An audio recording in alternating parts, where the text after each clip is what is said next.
नमस्कार, स्वागत है आप सभी का model of Indian astrology channel में। मैं हूं पंडित राकेश मिश्रा। उपस्थित हूं मैं धनतेरस, धन्वंतरी पूजन और माता लक्ष्मी का पूजन, दीपोत्सव, दिवाली, दीपावली, इसके शुभ मुहूर्त क्या है, इस विषय में हम आज आप सभी के सामने किस समय पूजन करने से माता लक्ष्मी की कृपा सदैव बनी रहे और पूरे वर्ष शुभ परिणाम देते रहे, इस विषय में हम बात करेंगे। सबसे पहले आप सभी को दिवाली की हार्दिक शुभकामनाएं।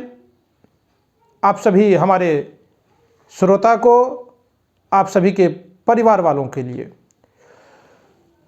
अगर आपने अभी तक हमारे इस model of Indian astrology channel को सब्सक्राइब नहीं किया है तो सब्सक्राइब करें, बेल आइकन को दबाएं ताकि आप तक सूचनाएं सबसे पहले पहुंचे और आप इसका अधिक से अधिक लाभ उठा पाएं। अपने खुद के लिए भी और अपने दोस्तों और परिवारों को भी शेयर करेंगे तो ज़्यादा से ज़्यादा लोगों को फायदा होगा। क्या मुहूर्त है, इस विषय में हम आज बात करेंगे, लेकिन उससे पहले इस दिन माँ लक्ष्मी जी की पूजा करने से लक्ष्मी जी को प्रसन्न करने से लक्ष्मी तो आते ही हैं, लेकिन क्या आपको पता है कि इस दिन विशेष पूजा करने से पुरानी सी पुरानी बीमारियों या तकलीफ़ों से भी निजात पा सकते हैं, छुटकारा पा सकते हैं।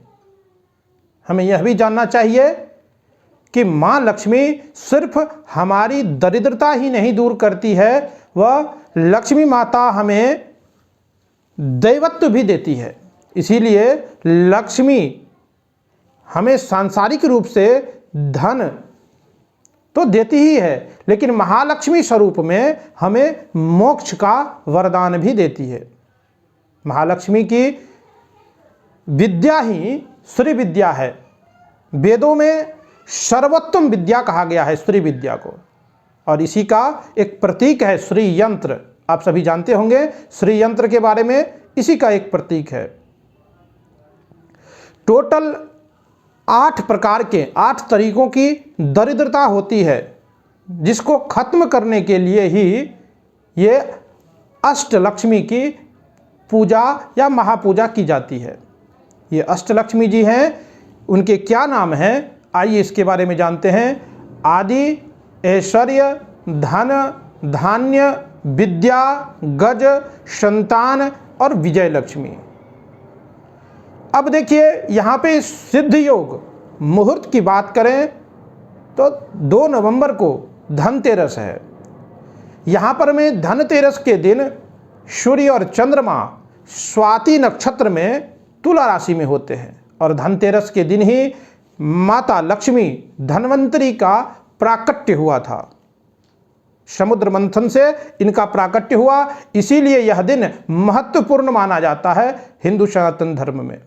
इसीलिए स्वाति नक्षत्र में माता लक्ष्मी की यहाँ पर में विवाह भगवान विष्णु के साथ में हुआ था, और विवाह के तीसरे दिन माता लक्ष्मी धरती पे आए थे घूमने के लिए, देखने के लिए।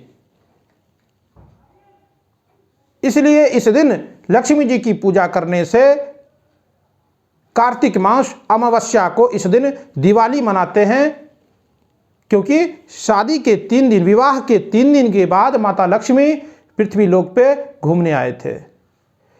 यहाँ पर में कैसे पूजा करनी चाहिए, इसके लिए भी थोड़ी सी जानकारी हम सभी को होना चाहिए। कभी भी घर में माता लक्ष्मी की किस तरह की प्रतिमा माता लक्ष्मी की घर में लानी चाहिए, इसके ऊपर में चर्चा करते हैं। कभी भी खड़े हुए लक्ष्मी की प्रतिमा घर में नहीं लानी चाहिए। माता लक्ष्मी की हमेशा बैठे हुए माता लक्ष्मी की प्रतिमा, मूर्ति या फोटो घर में लाएं और फिर उनका पूजन करें। या वो अकेले फोटो में हो, गणपति जी के साथ में हो, या भगवान विष्णु जी के साथ में हो,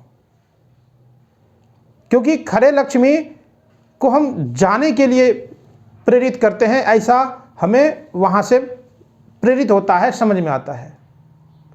अगर बैठे हैं स्थिर लक्ष्मी। इसीलिए आप इसी को जोड़ के देखिए, हम जब भी पूजन करते हैं तो लक्ष्मी जी की पूजा दिवाली के दिन स्थिर लग्न में करते हैं। क्यों? क्योंकि धन आए तो चलायमान नहीं हो, स्थिर हो, टिके। हर मनुष्य जीवन में सभी की आकांक्षा होती है धन स्थिर हो, घर में रुके। इसलिए भी कभी भी दिवाली के पूजन में या कभी भी घर में अगर कोई मूर्ति प्रतिमा महालक्ष्मी जी की लाते हैं तो बैठे हुए लक्ष्मी जी की प्रतिमा लाएं और पूजन करें। साथ ही साथ एक बात का और विशेष ध्यान रखें, झाड़ू बदलना नहीं भूलें। घर में जो झाड़ू लगाते हैं इसको भी बदलना नहीं भूलें, क्योंकि बहुत लोग ये गलतियां करते हैं, नहीं बदलते हैं। दूसरी बात, महालक्ष्मी जी की पूजन में शंख और घंटी भी नहीं बजाए। धनतेरस के दिन और एक दो बातों का ध्यान रखिए। 2 नवंबर को जो धनतेरस आ रहा है 2021 में, हम लोग धनतेरस के दिन नए वस्तुओं का खरीदने का प्रथा है, लेकिन उसमें एक बात का ध्यान रखिए, किसी भी प्रकार के कांच या एल्युमिनियम के बर्तन को, वस्तु को नहीं खरीदें। क्यों? क्योंकि अगर आप कांच की वस्तुओं को खरीदते हैं और लेके आएंगे, टूट जाएगा तो वो और भी ज़्यादा अशुभ माना जाता है। इसीलिए ज़्यादातर लोग सोने और चांदी के सिक्के वगैरह खरीदते हैं जो स्थिर होते हैं, अस्थायी होते हैं। इस बात का विशेष ध्यान रखिए। मुहूर्त के बारे में बात करें तो ध्यान देना चाहिए कि मुहूर्त में किस बातों का विशेष ध्यान देना चाहिए। स्थिर लग्न और प्रदोष काल। स्थिर लग्न, वृषभ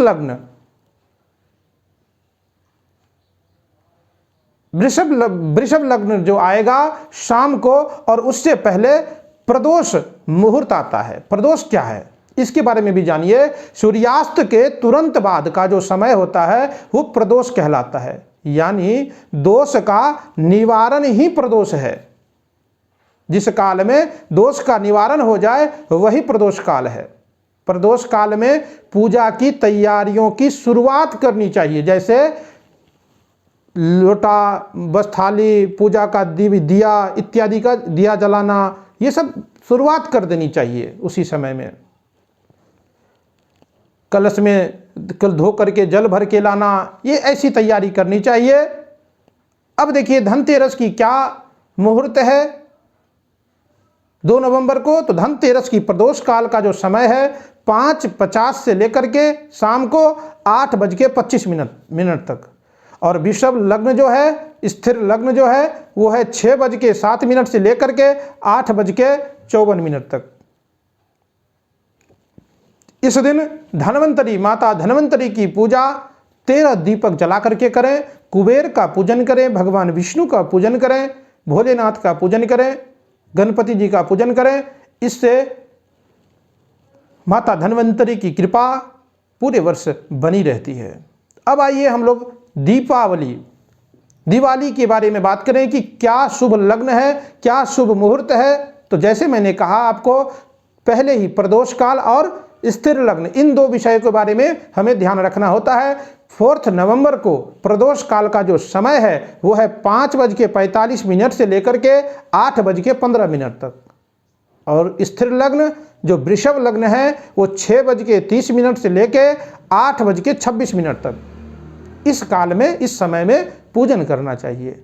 और दूसरा जो स्थिर लग्न आता है रात को 12:57 से लेकर के सुबह के 3:13 तक। तो हमें गृहस्थ जीवन में, गृहस्थ आश्रम में वृषभ लग्न जो है 6:30 से 8:26 तक इस समय पूजन कर लेनी चाहिए। और जो सुबह वाला है 12:57 से जो सुबह का समय है वो ऋषि मुनियों के लिए है या तपस्वियों के लिए है, या उस समय में जो दुर्गा पूजा के बाद का जो सबसे शुभ मुहूर्त माना जाता है वो यही एक समय होता है जिस समय 1 माला जाप करने से 1 लाख माला जाप करने का फल मिलता है इस समय में। तो बड़े ही भाव से, भक्ति से माता लक्ष्मी की पूजन करिए। चौमुखी दिया का, दीपक का प्रज्वलन करिए और साथ ही 11 दीपक भी जलाएं। माता लक्ष्मी की बीज मंत्र का जप करें, ओम श्रीम श्रीये नमः। माता लक्ष्मी के गायत्री मंत्र का भी जप करें, महालक्ष्मी च विद्महे विष्णुपत्नी च धीमहि तन्नो लक्ष्मी प्रचोदयात्। इस मंत्र का भी जप कर सकते हैं, पूजन कर सकते हैं। तो आज मैं विशेष इसी शुभ मुहूर्त को लेकर के आप लोगों के समक्ष उपस्थित हुआ था कि ये दिवाली का जो ये त्यौहार है हम लोग मनाते हैं और विशेष लोगों के मन में आकांक्षा होती है कि कौन सा शुभ मुहूर्त है, किस समय में इस पूजन को करना चाहिए, किन किन बातों का ध्यान रखना चाहिए। तो आप धनतेरस और लक्ष्मी पूजन, ये दोनों, धनतेरस धन्वंतरी माता धन्वंतरी की पूजन और महालक्ष्मी का पूजन, अष्टलक्ष्मी का पूजन, लक्ष्मी जी का जो पूजन है दिवाली के दिन, वो आप इसी प्रकार इसी समय में मनाएं और अच्छे से मनाएं। आप सभी को ये दिवाली की हार्दिक शुभकामनाएं, आप सभी के लिए और आप सभी के परिवार वालों के लिए हमारी तरफ से शुभकामनाएं दिवाली की। आज के लिए बस इतना ही। जय सिया राम, जय श्री कृष्णा।